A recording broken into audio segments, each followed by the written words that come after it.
హల్లెలూయా. సజీవుడవైనా యేసయ్యా, నిన్నాశ్రయించిన నీ వారికి సహాయకుడవై తృప్తిపరచితివే. సముద్రమంతా సమృద్ధితో ఆనందించదనిలో అనుదినము కృప పొంది ఆరాధించదని ఆనందధ్వనులతో. సజీవుడవైన యేసయ్యా,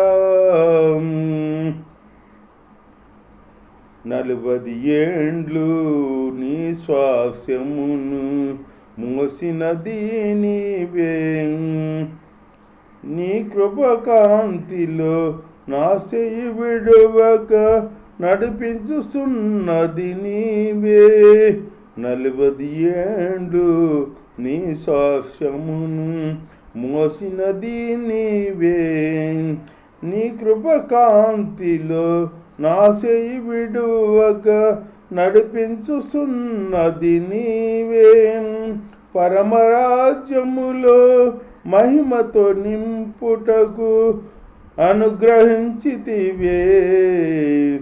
పరిపూర్ణమైన నీ ఉపదేశమున్ పరమరాజ్యములో మహిమతో నింపుటకు అనుగ్రహించితివే. పరిపూర్ణమైన నీ ఉపదేశమున్. సజీవుడవైన యేసయ్యా, నిన్నాశ్రయించిన నీ వారికి సహాయకుడవై తృప్తిపరచితివి. సముద్రమంత సమృద్ధితో ఆనందించదనిలో అనుదినము కృప పొంది ఆరాధించదని ఆనందగానులతో. సజీవుడవైన యేసయ్యా. హల్లెలూయా. దేవుని స్తోత్రం. మీ అందరికీ వందనాలు. దేవుని మాటలు విందాం సేపు. యేసయ్యా, యాయిరు వచ్చి పిలిచాడు కదా, ఆమె మీద చేతులు ఉంచుము, ఆమె బ్రతుకున నేను. యేసు లేచి అతని వెంట వెళ్ళాను. యేసు లేచి అతని వెంట వెళ్ళాడంట. దేవుని స్తోత్రం. అతని వెంట వెళ్ళేటప్పటికి మధ్యలో ఒక సంఘటన జరిగింది. యేసు లేచి అతని వెంట వెళ్ళాను, ఆయన శిష్యులు కూడా వెళ్ళిరి. ఆ సమయం ఇదిగో 12 సంవత్సరముల నుండి రక్తస్రావం ఉంటుంది కదా, ఆవిడి యేసయ్య వచ్చి వెనకపిట్టుగా వచ్చి యేసయ్య వస్త్రం ముట్టుకుంది. యేసయ్య వస్త్రం ముట్టుకుని అలా వదిలేస్తే నేను బాగుపడిపోతానని ఆ బిడ్డగా ఆవిడికి విశ్వాసం ఉందన్నమాట.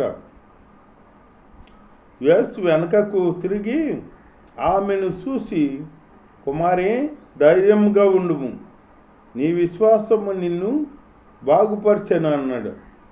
నీ విశ్వాసమే నిన్ను బాగుపరుస్తా అన్నాడు అనమాట.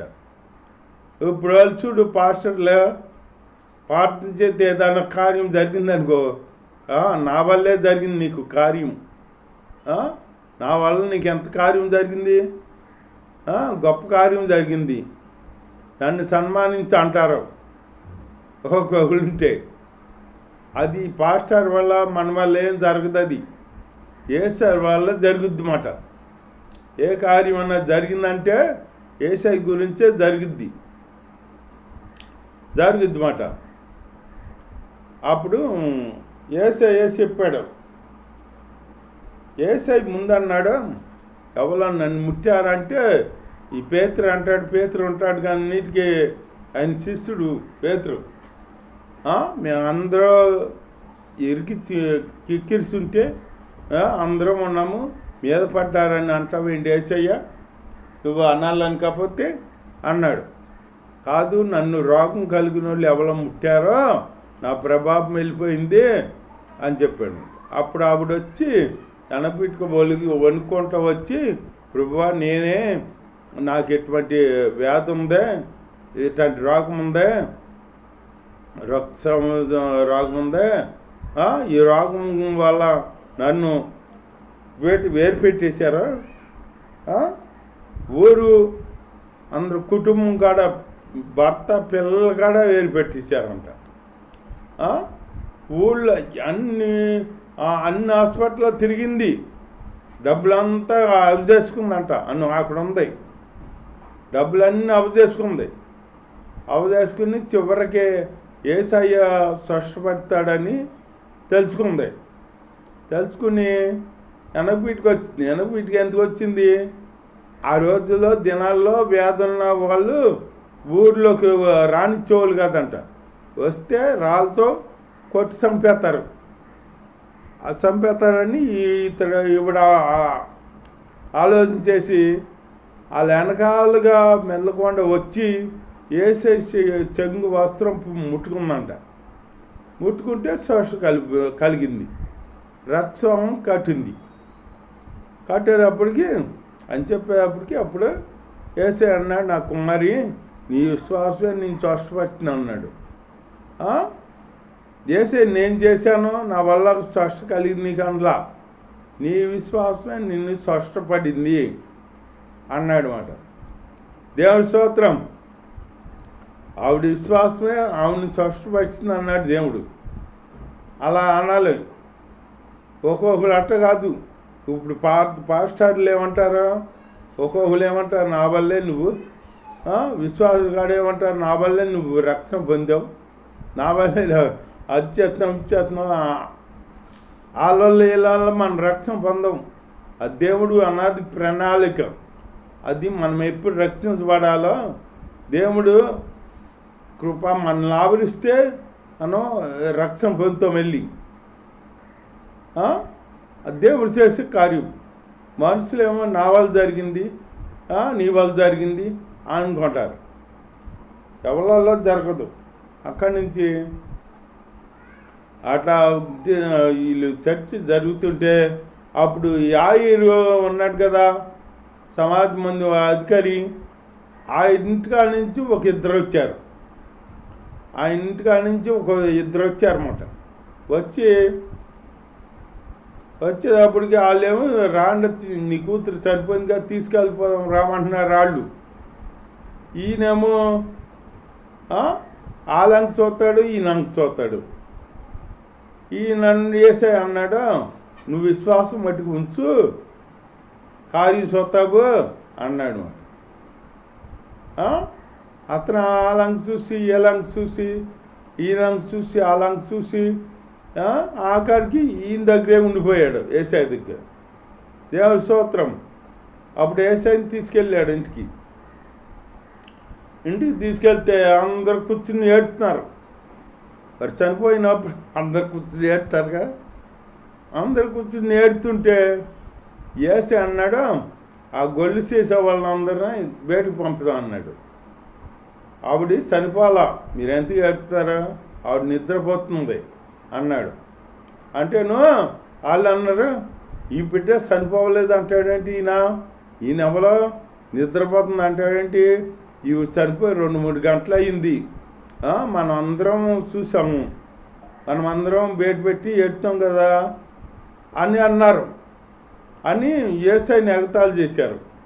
ఈయన ఎక్కడి నుంచి వచ్చాడు, ఈయన చనిపోలేదు అంటాడా అని అంటున్నారు. అప్పుడు యేసయ్య అన్నాడు, ఈ యజమానితో సమాజ మంది అధికారితో అన్నాడు, ఈ గొల్లు చేసే వాళ్ళందరం బయటికి పంపమన్నాడు.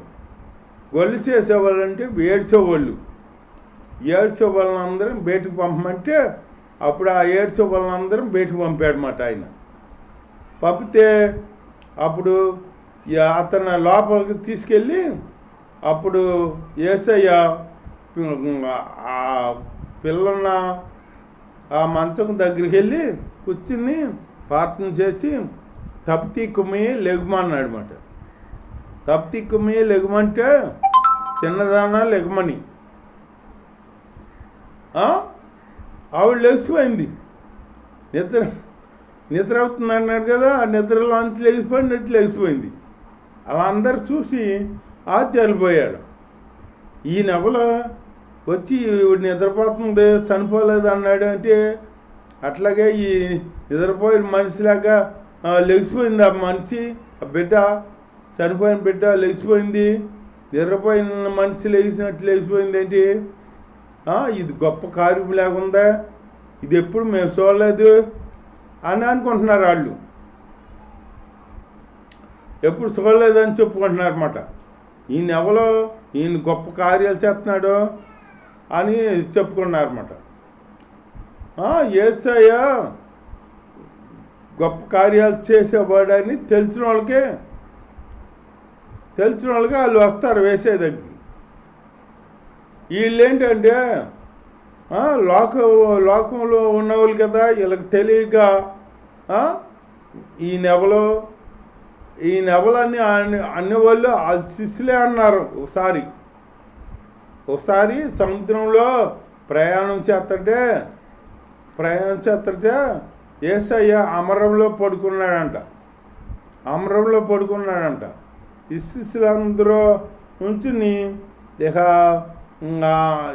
తోస్తున్నారు. అబ్బా పడవ అది తోస్తారు కదా, సుఖాన్ని తీసుకుని తాడితే మయానికి వెళ్ళినాక గాలివాన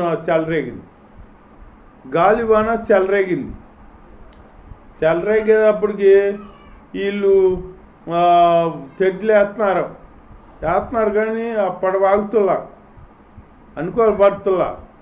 ఈ తుఫాను ఇంకా ఎగుతుంటే అప్పుడు గబగబా వెళ్ళి యేసయ్య మేము నశించిపోతున్నాము, నీకు చింతలేదా అని లేపేసారన్నమాట. ఆయనకి చింత ఉంది కనుక అమరంలో పడుకున్నారు. మునిగితే అంట అమరం ముందు ములుగుద్దంట. ఆయనకి చింతలేదు, నీకు చింతలేదా, మేము నశించిపోతున్నాము అని చెప్పి లేపేసారన్నమాట. అప్పుడు ఆ యేసయ్య లెగిసి ఆ గాలిని తుఫాన్ని గద్దించాడనమాట. గాలి నిమ్మలమైపోమన్నాడనమాట. తుఫాను అణిగిపోమన్నాడనమాట. అణిగిపోతే అప్పుడు యేసయ్య శిష్యులు ఏమనుకుంటారో, ఏంటి గాలి తుఫానా ఈయన మాట వింటుందేంటి, ఈయన ఎవరో అసలు అనుకుంటున్నారు వాళ్ళు. ఆయనతోనే ఉన్నారు, ఆయనతోనే తిరుగుతున్నారు, ఆయనతోనే తింటున్నారు, ఆయనతోనే తిరుగుతా ఆయన చేసే కార్యాలు చూతా ఈయన ఎవరో అంటున్నారు. మళ్ళీ ఇక్కడ ఈయన ఎవరో, ఈయన గాలి తుఫానా ఈయన మాట వింటుంది, ఈయన ఎవరో అని అంటున్నారు అన్నమాట శిష్యులు. అట్లాగే ఈ తెలవకన్నారు వీళ్ళు. ఏ చనిపోయిన కాడ నిద్ర అవుతుందంటే చనిపోయిన మనిషిని అన్నారు వాళ్ళు. ఇది తెలిసిన శిష్యులు కాడ ఈయన ఎవరో అంటున్నారన్నమాట. అట్లాంటి స్థితిలో అయోమయం స్థితిలో ఉన్నారు ఇప్పుడు ప్రజలు. ఎవరు దేవుడు ఎవరో దేవుడు కాదో, ఎవరు నిజమో ఎది నిజమో ఎది అబద్ధమో తెలియని అయోమయంలో ఉన్నారు ప్రజలు. అయోమయంలో ఉండి ఇట్లా రోగాలు పాలవుతున్నారు అన్నమాట, అనుభవించుకుంటున్నారు. దేవుని అందు ఉంటే నీకే శిక్ష ఇది ఉండదు.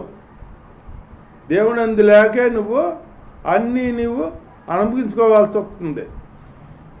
రోగాలు, అప్పులు, భారాలు అన్నీ నీ శ్రమల మూట నువ్వే మోసుకోవాల్సిన అన్నమాట. దేవుడు అంటాడు, మీ సమస్త భారం నా మీద వేయమంటున్నాడు అన్నమాట. ఏమంటుంటే మనం ఆ భారం తీసుకెళ్ళి ఆయన మీద అయితే ఆయన మోస్తాడనమాట. మన మీద ఏ భారం లేకుండా తీసేస్తాడు. ఆయన దగ్గరికి వెళ్ళకుండా ఆ సృష్టికర్తన మనం పెడసేవుని పెట్టేసి లోకంలో అయ్యి ఉన్నాయి అని మనం విరవగుతారు ఒక్కొక్కరు. అవి ఏమో రక్షించం మిమ్మల్ని, అవి మనల్ని ఏమో రక్షించం. వాటిని అవి రక్షించుకోలేవు, మనల్ని ఇంకేమో రక్షిస్తాయి. ఇప్పుడు ఒకసారి దేవుని మందసం ఫిలిస్తీన్లు తీసుకెళ్ళి ఒక దేవత ముందు పెట్టారంట. దేవుడి స్తోత్రం.